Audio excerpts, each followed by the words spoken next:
Swallows and Amazons by Arthur Ransome. Read by Alex Jennings. Chapter 3. The Voyage to the Island. There were 3 sailors of Bristol City who took a boat and went to sea. But first with beef and captain's biscuits and pickled pork they loaded she. Thackeray. There was very little room in the Swallow when they had finished loading her at the little jetty by the boathouse. Under the main thwart was a big tin box with the books and writing paper and other things that had to be kept dry, like night-clothes. In this box was also a small aneroid barometer. John had won it as a prize at school and never went anywhere without it. Underneath the forward thwart, on each side of the mast, were large biscuit tins with bread, tea, sugar, salt, biscuits, tins of corned beef, tins of sardines, a lot of eggs, each one wrapped separately for fear of smashes, and a big seed cake. Right forward, in front of the mast, was a long coil of stout grass rope and the anchor, but it had been found by trying that there was room for the boy Roger here in the bows as lookout man. Then there were the 2 ground sheets, in which were rolled up the tents, each with the rope that belonged to it. These were stowed just aft of the mast. The whole of the space that was left in the bottom of the boat was filled by 2 big sacks stuffed with blankets and rugs. Besides all these, there were the things that could not be packed at all, but had to go loose, wedged in anyhow, things like the saucepan and frying pan and kettle, and a big farm lantern. Then there was a basket full of mugs, plates, spoons, forks and knives. There was no room for anything else big except the crew, and there on the jetty were 4 great hay bags, stuffed with hay by Mr. Jackson, the farmer, which were to serve as beds and mattresses. "We shall have to make 2 trips of it," said Captain John. "Or 3, said Mate Susan. "Even with Swallow empty, we shall never be able to get more than 3 of the hay bags into her at once." Able Seaman Titty had an idea. "Couldn't we get a native to bring them in a native rowing boat?" she said. John looked back into the boathouse at the big rowing boat belonging to the farm. He knew, because it had been privately arranged, that Mother was to pay them a visit before night to see that all was well. He knew, too, that it had been arranged that Mr. Jackson, the farmer, should row her. Mr. Jackson was as good a native as anyone could wish. Mother and Nurse, carrying Vicky, were coming down the field. John went to meet them. It was agreed that the natives would bring the hay bags in a rowing boat. "Are you sure you haven't forgotten anything?" Mother asked, looking down from the jetty into the loaded Swallow. "It's very seldom people go on a long voyage without forgetting something." "We've got everything that was on my list," said Mate Susan. "Everything?" said Mother.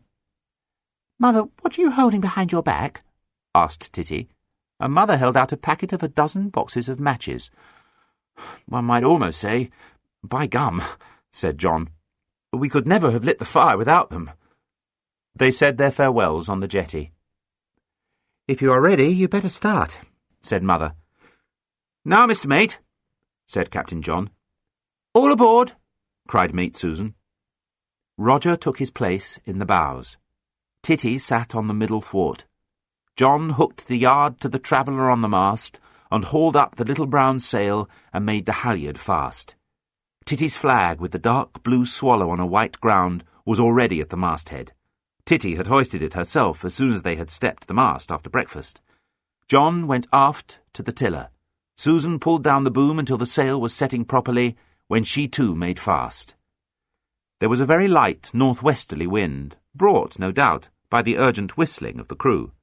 Mother held the end of the painter, and then, when the little sail filled, she threw it to Roger, who coiled it down and stuffed it away under his feet. Very slowly, the Swallow slid away from the jetty. "Goodbye, Mother. Goodbye, Vicky. Goodbye, Nurse. Goodbye.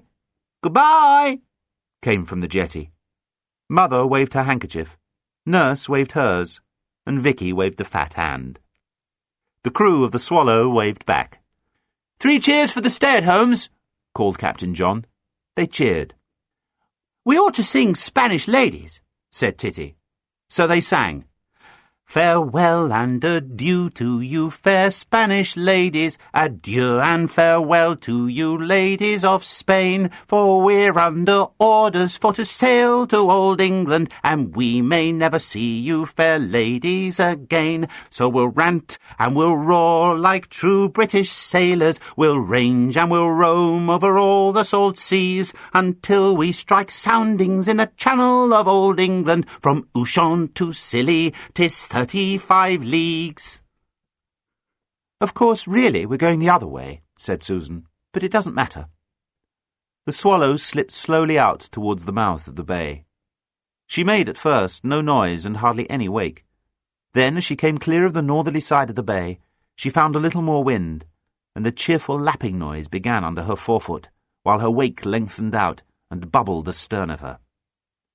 Darien, the promontory on the southern side of the Hollyhow Bay, was longer than the promontory on the northern side. Also, Captain John was taking no risks. At the end of Darien there might be rocks. He held on straight out of the bay until he could see into the bay on the other side of the point. Far away down the lake, the island showed. It seemed further than it had from the top of Darien. At last, John let out the mainsheet and put the helm up. The boom swung out. The Swallow swung round, and with the wind aft, John steered straight for the island. Mother and Nurse, with Vicky, were still on the jetty. They gave a last wave. The whole crew of the Swallow waved back, and then in a moment they could see into the bay no longer. The bay was hidden behind Darien. Above them was the peak from which they had first seen the island. The peak itself seemed lower than it had. Everything had grown smaller except the lake, and that had never seemed so large before. "Are we all right about jibing?" asked Mate Susan, remembering a sad day the year before when, running before the wind in another small boat, the boom had jibed over with sudden decision and given her a bump that had lasted for a long time. "Look at the flag," said Captain John. "It's blowing well over on the same side as the sail. There's no fear of a jibe so long as it's doing that." The wind was steady, though light, and on the whole, John was glad that there was no more of it on this first voyage to the island with the heavily laden Swallow. Reefing would have been a terrible nuisance, with the boat so full of tents and biscuit boxes and cooking things. Besides, there was so much to see that looked different now that it was seen from the water instead of from the peak of Darien. The island was not in the middle of the lake, but much nearer to the eastern shore, on the same side of the lake as Hollyhow and Darien. Along that shore was one little promontory after another. Here and there was a field by the water's edge, but mostly there were thick woods. Here and there among the trees were houses, but not many of them, and above the trees were the heather-covered slopes of the hills. As they passed the second cape beyond Darien, Roger, the lookout, reported a ship and pointed towards the shore. The sail was on that side so that Roger saw it before the others.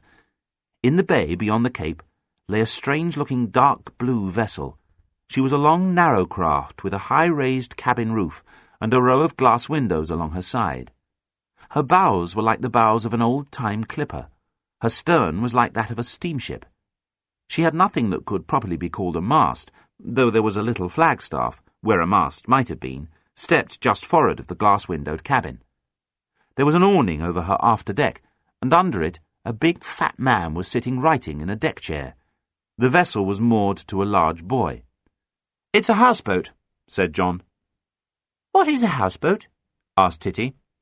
"It's a boat used instead of a house. There was one at Falmouth where people used to live all the year round." "I wish we lived in a boat all the year round," said Susan. "I shall some day," said John, "and so will Roger. Father does." "Yes, but that's different. A destroyer isn't a houseboat." "You live in it just the same." "Yes, but you don't stay in one place. A houseboat sticks in one place like a boathouse." "I remember the houseboat at Falmouth too," said Susan. "There was a whole family living in it, and we used to see them rowing ashore for milk in the mornings. The butcher and the baker used to call there just as if it was a house. They used to come to the shore and shout, 'Houseboat ahoy!' and then the man or the woman used to row ashore to buy meat and bread from them. Look out what you're doing, John." Captain John, with his mind on the houseboat, had not been thinking about his steering, and the little white flag with the blue swallow on it was fluttering on the side of the mast away from the sail. The boom was just going to swing over when Susan called, but John, putting the helm down instantly, just saved a jibe. After that, he looked at the houseboat only out of the corner of his eye. The wind was so light that a jibe would not have mattered much, except perhaps to bumped heads, but it would hardly have done for the captain of the ship to have set an example of such bad steering to his crew. Able Seaman Titty had wedged herself in the bottom of the boat between the tent bundles, with a basket of small crockery in her arms for safety's sake. She could just see over the gunwale. "I wonder," she said, "if the man on the houseboat has his family with him." "He's all alone," said Roger. "The others may be cooking in the cabin," said Susan. "He's probably a retired pirate," said Titty. Just then, a harsh squawk sounded over the water, and a large green bird, which they had not noticed, shook itself where it stood perched on the rail that ran round the stern of the houseboat. "He is a pirate," said Roger. "There's his parrot." Before they could see any more, the next little cape hid the houseboat from them. This was perhaps lucky, because even Captain John wanted to see the parrot, and good steering is impossible when you are looking two ways at once. "Steamship coming up astern," said Mate Susan. A long steamship had come into sight beside the promontory of Darien, far astern, one of the steamships that ran from end to end of the lake 2 or 3 times a day, calling on the way at the little town a mile higher up the lake than Holly Howe, and at 1 or 2 landing stages. The little town is known in guidebooks by another name, but the crew of the Swallow had long ago given it the name of Rio Grande. After calling at Rio, the steamers ran directly to the foot of the lake, stopping only sometimes to put a passenger ashore at a jetty, or to pick one up if he was signalling that he wanted to come aboard. The steamer track ran close by the island, but at this point was nearer the further shore. The steamship quickly overhauled them and passed them. Her wake, spreading across the lake, rocked the little Swallow so that kettle and saucepan and frying pan rattled on the bottom boards, and Able Seaman Titty had to hold tight to the crockery basket. Soon the steamer was no more than a blob with a feather of white smoke far away beyond the island. Then there was a roar in the distance, getting rapidly louder. A splash of white showed beyond the island, near the steamer. The splash seemed to slide over the water nearer and nearer. It was a fast motorboat, much faster than the steamship and hundreds of times as loud. It roared up the lake, passed the Swallow 100 yards away, and had soon disappeared astern of her beyond Darien. Here and there, close to the shore, there were rowing boats with fishermen. But after all, there was no need to notice any of these things if one did not want to, and the Swallow and her crew moved steadily southward over a desolate ocean, sailed for the first time by white seamen. They were getting near the island. "Keep a lookout for a good landing place," said Captain John. "And keep a lookout for savages," said Titty. "We don't know yet that it is uninhabited, and you can't be too careful." "I'll sail between the island and this shore, and then beat up again on the other side, so that we can choose the best place," said Captain John. The island was covered with trees, and among them there was one tall pine which stood out high above the oaks, hazels, beeches, and rowans. They had often looked at it through the telescope from Darien. The tall pine was near the north end of the island. Below it was a little cliff, dropping to the water. Rocks showed a few yards out from the shore. There was no place to land there. "Now, Mr. Mate," said Captain John, "we must keep a good lookout." "Sing out like anything if you see any rocks under water, Roger," said the mate. John steered to pass between the island and the mainland, not too near the island so as not to lose the wind. In a moment or two, Swallow was slipping through smooth water, though there was still enough wind to keep her slowly moving. A little more than a third of the way along the eastern shore of the island, there was a bay, a very small one, with a pebbly beach. Behind it there seemed to be a clearer space among the trees. "What a place for a camp," said Susan. "Good landing, too," said John. "But no good if the wind came from this side. We'll sail right round the island first to see if there is anything better." "Rocks ahead," sang out Roger, pointing to some that were just showing above water. John steered a little further from the shore. The sides of the island were steep and rocky. That little bay seemed to be the only place where it would be possible to land a boat. There were rocky cliffs like the peak in Darien, only much smaller, with heather on them and little struggling trees. At the south end of the island, the rocks grew smaller, and then suddenly rose again into a promontory of almost bare stone. At this southern end, the island seemed to have been broken up into a lot of little islands. John sailed on till he was well beyond the last of them, and then began hauling in the sheet, putting the helm down and bringing Swallow round below the island. "That first place is the only good one on that side," said Susan. "We'll sail up this side in short tacks to have a good look at it," said Captain John. He hauled the sheet closer in and brought Swallow nearer to the wind. He sailed her so till she was about 40 yards from the island, standing out on the starboard tack. Then, "Ready about!" Susan ducked her head. Titty, sitting on the bottom boards, was low enough already, but she ducked too. Roger was well out of the way, before the mast. John put the helm down. Swallow shot up into the wind.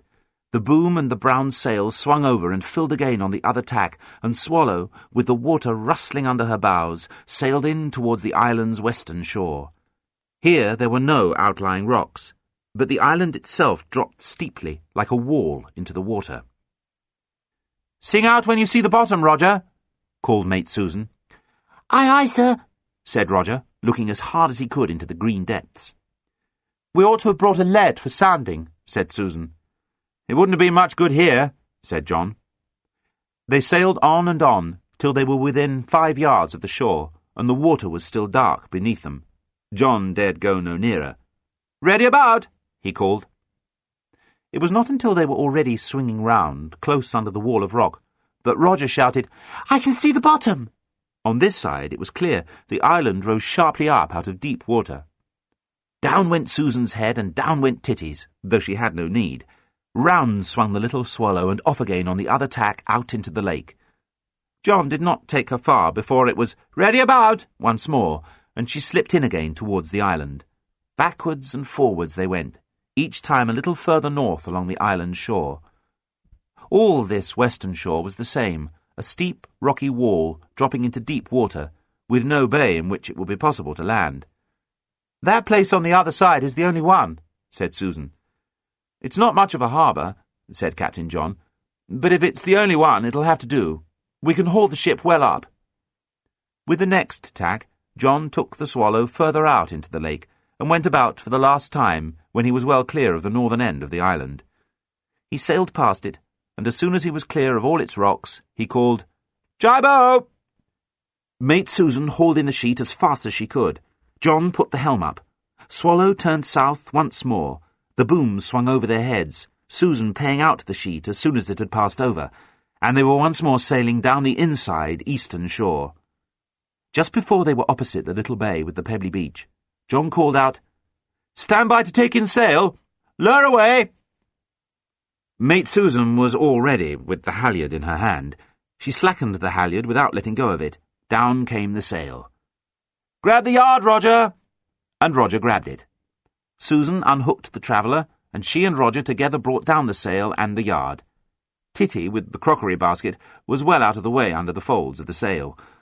All this happened much quicker than I can tell it, and when the sail was down, Swallow still had enough way on her to slide in towards the beach. "Look out, Roger," said Mate Susan, and she too looked anxiously over the bows. "Rock on the starboard bow," she shouted. John shifted the tiller a very little. The Swallow, in quite smooth water, slipped on and on.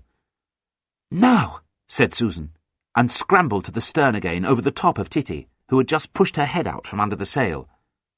Susan had gone to the stern to lighten the bows of the boat, and just as she got there was a gentle grumble and scrunch, and Swallow's nose was on the pebbly beach. She had hardly touched before Roger had jumped ashore with the painter.